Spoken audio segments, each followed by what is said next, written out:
So, All right, so you're in college. I'm in college. Of all places, what started to open your heart to not at a Catholic college? It wasn't a Catholic college So at all. why there did you actually have your heart open to the Well, Catholic? there's where God's sense of humor comes in. I chose my major for history, because when you study history, you can study everything. That includes math and science and art, whatever you want.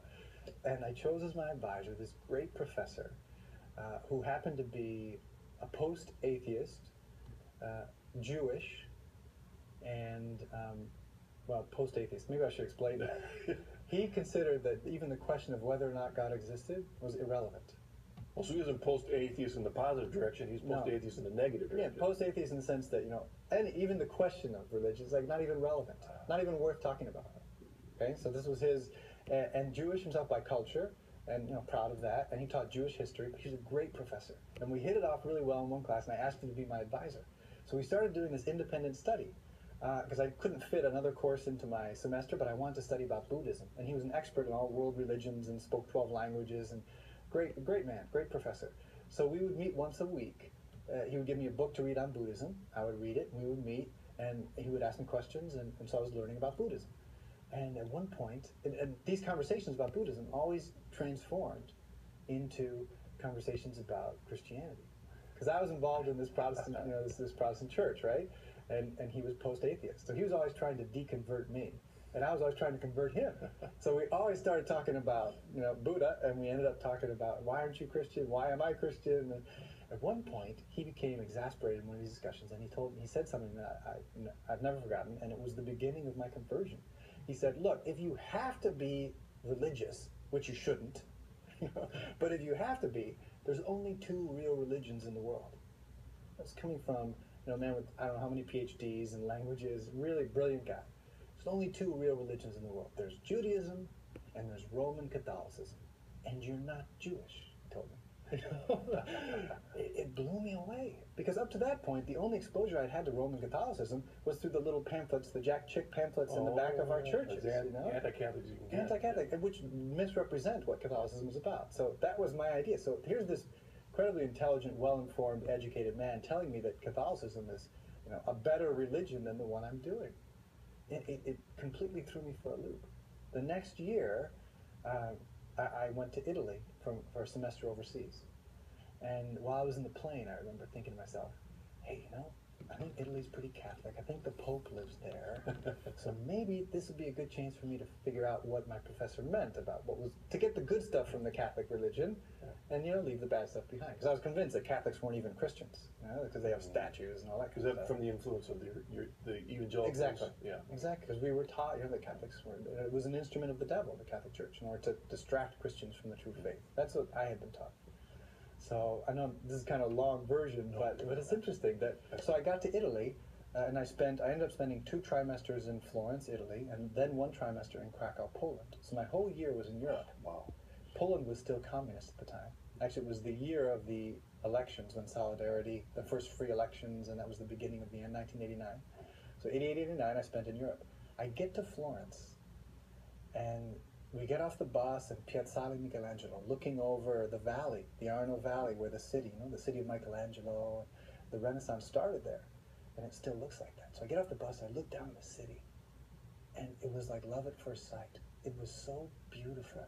I felt like I was stepping into a fairy tale. Cleveland just doesn't look like this. and from that moment on, I just couldn't get enough. I spent all my free time kind of visiting sites, the chapels, the churches, the museums, drinking in the beauty of the art. And of course, that all that art was Catholic. So the more I wanted to learn more and more about the art so I could get more and more into it, and as I did, I was getting more and more the Catholic faith. My art history professor saw what was going on, started kind of directing me. Turns out she's a very faithful Catholic woman. She recognized what was going on, and she started giving me indirect catechesis. Oh, you need to go up to this church and see this painting, and while you're there, talk to Father Tom, And so she would introduce me to people, and so I spent a year really just falling in love with the church through the cultural heritage, through the beauty of the art. And that opened my heart.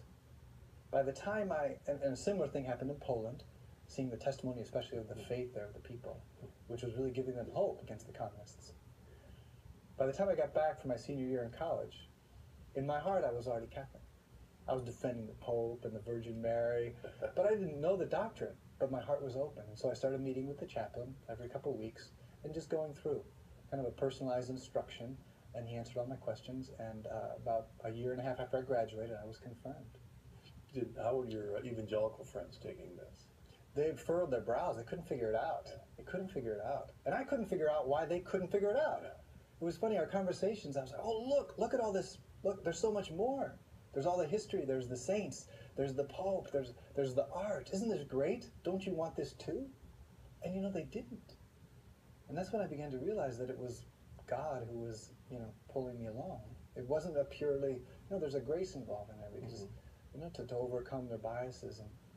And most of my friends still haven't converted. There's that dichotomy, interesting thing about, in here a little bit, when you've spent all your life in America, in any place in America, the Catholic Church is no older than the Protestant churches. There's no sense of history.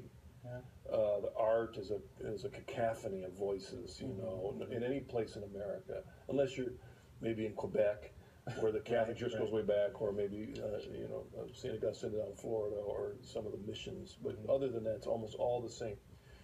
And so when you go to Europe, you see this great division.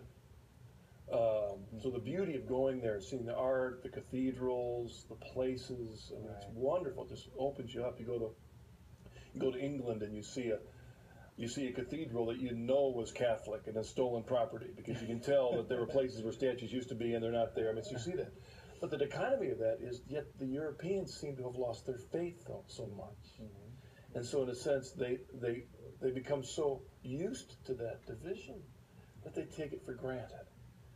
You know, so there's, in the same case, we become blind to it over here in the States, but over there they take it for granted. I'm sure you go to Florence and there's, you know, people have seen it all their life and it's no big deal. You know?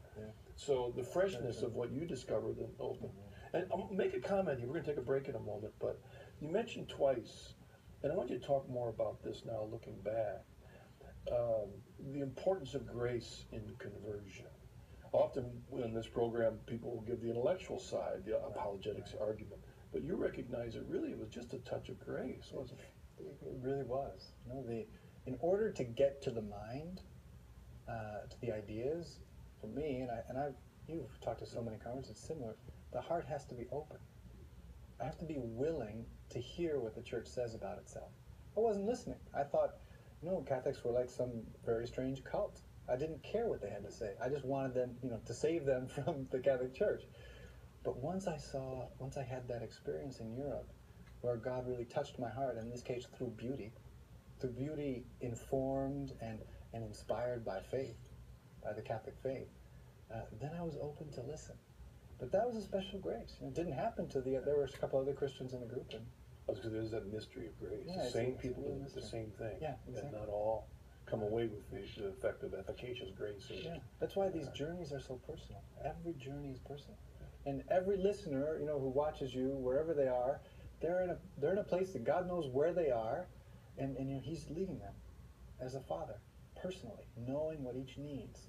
And for me, it was the beauty of art that opened my heart. You know, but that was a grace from God. Which is going to connect with being involved with art, inside the passion. That's right. We're going to take a break. One of the first things, though, I want to find out when we get back from the break is whatever got into your mind to put this collar around you. So we'll talk about that in a bit. And those of you who are watching, I want to remind you that the book by Father Bartunek is available on EWTN's religious catalog. That phone number, in case